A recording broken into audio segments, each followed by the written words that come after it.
మీ sir ఒక్కటి నిజంగా చూడండి, శ్రీధర్ గారి లాగా అలా పెద్ద మాటలు నాకు రావు, కానీ ఒక్కటి చెప్తాను, ఏ మనిషైనా చచ్చిపోయిన తర్వాతే వాడు మంచోడు అవుతాడండి.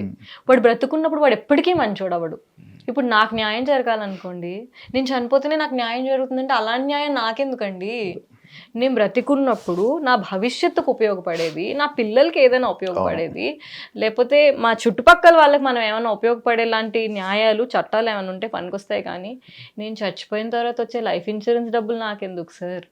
దట్ ఈస్ కంప్లీట్లీ రాంగ్ అండి. We have to think about it. చూడండి, ఇప్పుడు శ్రీధర్ గారు ఆయనకు వచ్చిన థ్రెట్స్ అలాంటివి కోపంతోనో లేకపోతే ఆయన భరించుకున్న ఫ్యామిలీ వరకు కూడా వెళ్ళారు. కాబట్టి తను నాకు యాజ్ అ పర్సన్ శ్రీధర్ గారు నాకు ఎలా అనిపిస్తారంటే, తన మాట అంత కటుగా ఉన్న ఆయన మనసు చాలా మంచిది. యూనో ఆయన ఏమనుకుంటారంటే అందరికీ న్యాయం జరగాలని అనుకుంటారు. సో ఆయనకి ఖచ్చితంగా మేము అందరం మద్దతు చేస్తాం, దానికి ఏం ప్రాబ్లం లేదు. చూడండి, నిరాహార దీక్ష చేయడమా, ఇంకొక దగ్గరికి వెళ్ళడమా అంటే, సార్ ఇవన్నీ ఎందుకు జరుగుతున్నాయంటే ప్రాపర్ లా లేదు, ఇన్స్టెంట్గా తీసేసే టర్మినేషన్స్కి లెక్క పత్రం లేదు, ఎవరికి ఆన్సర్ చేయాల్సిన అవసరం లేదు, రైట్? ఇప్పుడు వెన్ అకౌంటబిలిటీ లేనప్పుడు ఇలాంటివన్నీ ఖచ్చితంగా జరుగుతాయి కదండి. So I think that is the problem. నేను when I met Sridhar Babu గారు, పాపం ఆయనకు వచ్చి టైం ఇవ్వలేకపోయారు, కొంచెం టైమే ఇచ్చారు, బట్ అట్లీస్ట్ ఈ హర్డ్ మీ. తర్వాత నేను వెళ్ళి ఐటీ అడ్వైజర్ సాయి కృష్ణ గారితో మాట్లాడాను, ఆయనకు వచ్చి టైం ఇచ్చారు. ఆయన చెప్పింది ఒకటే ఏంటంటే, we can't get into so many operational things of the company. Company ఇష్టం ఎవరిని హైర్ చేస్తారా లేదా అనేది. దీనికోసం మీకు ఏదైనా కావాలంటే మీ ఒక్కరి కోసం అంటే నేను ఒక ఈమెయిల్ పెట్టి ఎందుకు ఇలా చేశారని అడగగలుగుతాను. ఈ ఇష్యూ మీకు ఎప్పటికీ వద్దు అనుకోండి, ఒక యూనియన్ ఉండడమో లేకపోతే ఒక కొత్త చట్టం రాయించుకోవడమో అలాంటివి ఏవైనా వీ హ్యావ్ టు డూ. ఇప్పుడు గవర్నమెంట్ చేయాలంటే కూడా మనం ముందుకు రావాలి కదా సార్. ఒకటి మాత్రం నిజం సార్, ఒక యానిమల్కి ఏదైనా జరిగితే అన్ని యానిమల్స్ ఒక దగ్గర వచ్చి హెల్ప్ చేస్తాయి. కానీ కార్పొరేట్ బబుల్ లాంటి లైఫ్లో ఒకరిని ఇంకొకరికి చెప్పాలంటే మాకు రేపు జాబ్ వస్తుందో లేదో అని భయానికి ఎవరు రారు. ఓకే, సరదాగా అన్ని మీడియా ఛానల్స్లో అడుగుతారు మీకు జాబ్ రాకపోతే ఏం చేస్తారు అని. నాకు జాబ్ పోవడానికి, నేను ఇలా ప్రొటెస్టులు చేయడానికి, నేను రోడ్ మీద వచ్చి నించోడానికి ఎవరైతే కారణమో వాళ్ళే కదండి రెస్పాన్సిబిలిటీ తీసుకుంటారు. అప్పుడే కదా నేను ఫుల్ ఫ్లెడ్జ్డ్గా సర్వీసెస్ చేసుకోగలుగుతాను. నా ప్రాబ్లం ఇంకా నాకు రిజాల్వ్ అవ్వలేదు. నా ప్రాబ్లం రిజాల్వ్ అయిన రోజు ఒక మీడియాతో, ఒక లాయర్తో కూర్చుని ఒక్కొక్కల ప్రాబ్లం ఎలా రిజాల్వ్ చేయాలనేది మేము ఖచ్చితంగా ఆలోచిస్తాం. దానికి ప్రొటెస్టే చేయాలా, నిరాహార దీక్షలే చేయాలా, ఇంకోటి చేయాలా అనేది వీ విల్ థింక్. ఇప్పుడు నాకు బాధ వచ్చింది నేను చెప్పాను, ఆయనకు బాధ వచ్చింది ఆయన చెప్పాం, రేపు పొద్దున్న అన్నచోకి నలుగురు వచ్చి బాధ వచ్చిందని చెప్తారు. ఇప్పుడు మీరు చెప్తున్నట్టు అంతమంది ట్రాఫిక్లో ఉంటారు కదా, వాళ్ళ ఇళ్ళల్లో వాళ్ళు కూడా అంటే ఎందుకు సార్ మా ఇంట్లోనే అంటారు, అవన్నీ మనకి ఎందుకమ్మా, పెద్దోళ్ళతో గొడవ ఎందుకమ్మా, పెద్దవాళ్లతో గొడవ ఎందుకమ్మా, నువ్వు అంత పెద్ద కొండను అరుస్తున్నావు అమ్మా అంటే నేను అంటుంది, నేను మేనేజ్మెంట్ని క్వశ్చన్ చేస్తున్నాను. ఆ మేనేజ్మెంట్ టెక్ మహీంద్రాలో ఉంది కాబట్టి టెక్ మహీంద్రా అనే పదం మనం తీసుకుంటున్నాం.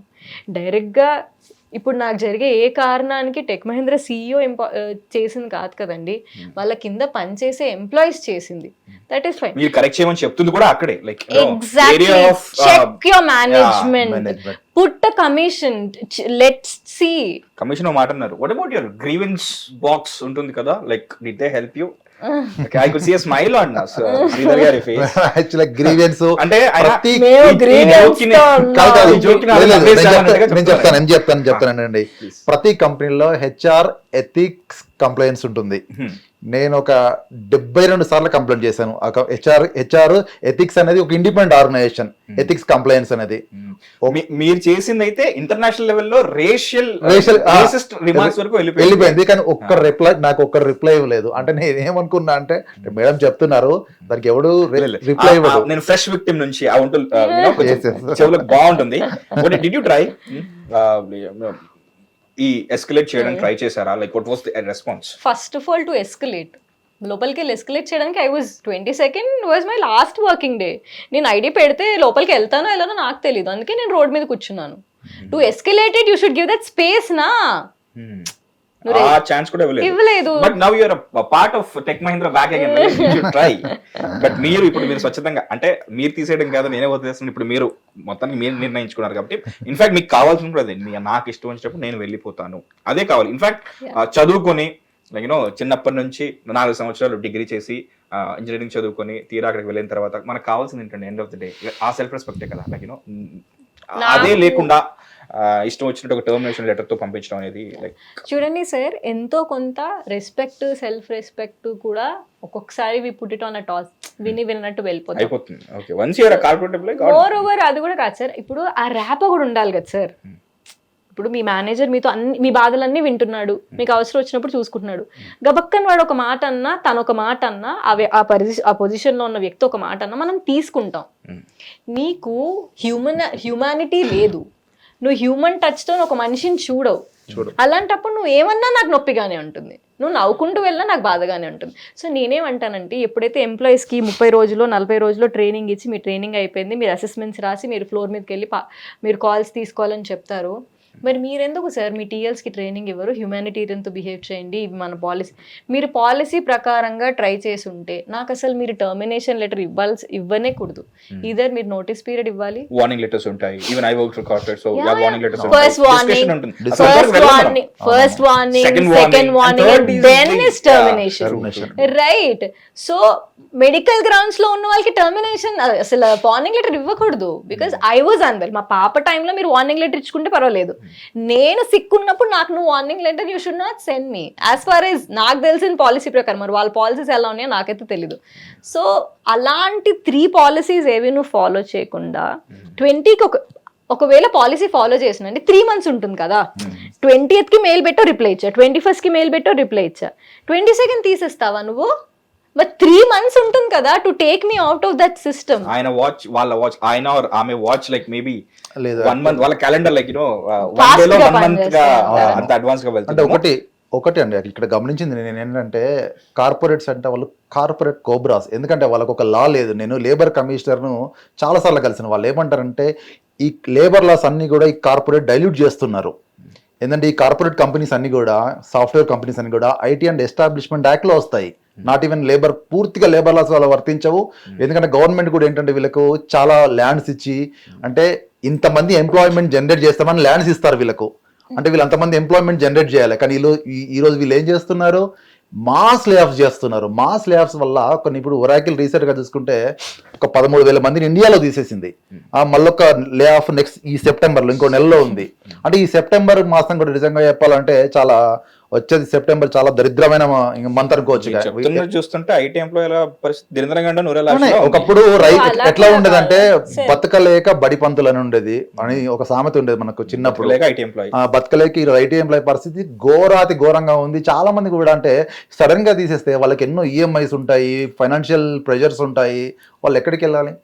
కానీ వీళ్ళు కంపెనీస్ ఇవన్నీ కూడా ఏమీ చూడరు. ఇంకొకటి ఏంటంటే వీళ్ళు తీసేసిన ఎంప్లాయీస్ కూడా సీరియన్స్ ప్యాకేజ్ ఇచ్చి దాన్ని ట్యాక్సబుల్ గా పెడుతున్నారు.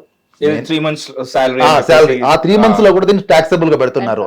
నేను 2 కంప్లైంట్, ఎంత పర్సెంటేజ్ కట్ అవుతుందండి? 30%, ఫ్లాట్ 30%. ఇప్పుడు అతను 20% స్లాబ్లు ఉండా, 30% స్లాబ్లు ఉండా, ఇవన్నీ కూడా ఐటీ డిపార్ట్మెంట్ కూడా లేఖ రాసి జరిగింది. ఈవెన్ ఒరాకిల్ చేసిన 2 స్కామ్స్ కూడా నేను ఎన్ఫోర్స్మెంట్ డైరెక్టరేట్ రీసెంట్ గా ఇవ్వడం జరిగింది. వాళ్ళు అక్నాలెడ్జ్ చేశారు నాకు. అంటే మీరు వచ్చి ఇక్కడ స్కామ్స్ చేస్తున్నారు, ఇది ఒకటి మనం గమనించాలి. ఐటీ కంపెనీస్ చాలా వరకు కూడా స్కామ్స్ చేస్తున్నారు. ఎందుకంటే మీరు ఎంప్లాయ్మెంట్ జనరేషన్ అని ఒకటి సాగ్గా చూపెట్టి మీకు ఇచ్చిన ల్యాండ్స్ ను మన వ్యవస్థలో ఉన్న కొన్ని లొసుగులను ఆధారంగా చేసుకొని మీరు దాన్ని డైవర్ట్ చేసుకుంటున్నారు. అలా చాలా ఐటీ కంపెనీస్ ఉన్నాయి. అంటే ఇవన్నీ ఏంటంటే, ఇప్పుడు మీరు చాలా కంపెనీస్ కూడా టెక్ మహీంద్రా కానీ, సత్యం కానీ, లేకుంటే ఒరాకిల్ కానీ, అమెజాన్ కానీ, రీసెంట్ గా మెటా అన్ని ఏమంటారు, వాళ్ళు మేమందరం ప్రాఫిట్స్ లో ఉన్నామంటారు. మరి ఎంప్లాయీస్ ఏం తీస్తున్నారు మీరు? అంటే ఒక కుక్కని చంపాలంటే దానికి పిచ్చి కుక్కనే ముద్ర వేయాలి. ఎంప్లాయీ చేయాలంటే ఏఐ సాగుతో తీస్తున్నారు. అంటే ఏంటంటే మీకు ఏంటంటే ఎంప్లాయీస్ ను ఎక్కడ ఛాన్స్ దొరుకుతాయి ఇప్పుడు. ఎందుకంటే సిక్ లీవ్ అనేది ఒక మనం జ్వరం వస్తే మన ప్రాథమిక మన కాన్స్టిట్యూషన్ ఇచ్చిన ఒక ప్రాథమిక మనం లీవ్ తీసుకోవడం. హిట్ టీవీ యాప్, ఇందులో short news, live news, entertainment shows, movies, digital magazines తో పాటు మీ జిల్లా వార్తలను కూడా ఫ్రీగా చూడొచ్చు. ఇంకెందుకు ఆలస్యం, వెంటనే హిట్ టీవీ యాప్ ని డౌన్లోడ్ చేసుకుని ఫ్రీగా ఎంటర్టైన్మెంట్ పొందండి. Hit TV app. Hit TV app please download Hit TV app. Hit TV యాప్ని ఫ్రీగా డౌన్లోడ్ చేసుకొని ఎంజాయ్ చేయండి. మీకు నచ్చిన ఎంటర్టైన్మెంట్ కోసం హిట్ టీవీ యాప్ ని ఫ్రీగా డౌన్లోడ్ చేసుకుని ఎంజాయ్ చేయండి. హిట్ టీవీ యాప్ని డౌన్లోడ్ చేసుకుని ఆస్వాదించండి, ఆశీర్వదించండి. ఇంతమంది సెలబ్రిటీలు హిట్ టీవీ యాప్ ని డౌన్లోడ్ చేసుకోండి అని చెప్తున్నారంటే ఎంత మంచి యాప్ ఆలోచించండి. అమెరికా అమెరికా అమెరికా అమెరికాలో చదవాలనుకునే వాళ్ళకి విశ్వసనీయమైన పేరు మన శౌర్య కన్సల్టెన్సీ. UK లో 1 year masters. UK లో 1 year masters. 2 years work permit up to 5 years visa. Contact Saurya Consultancy. Contact 89851 89851.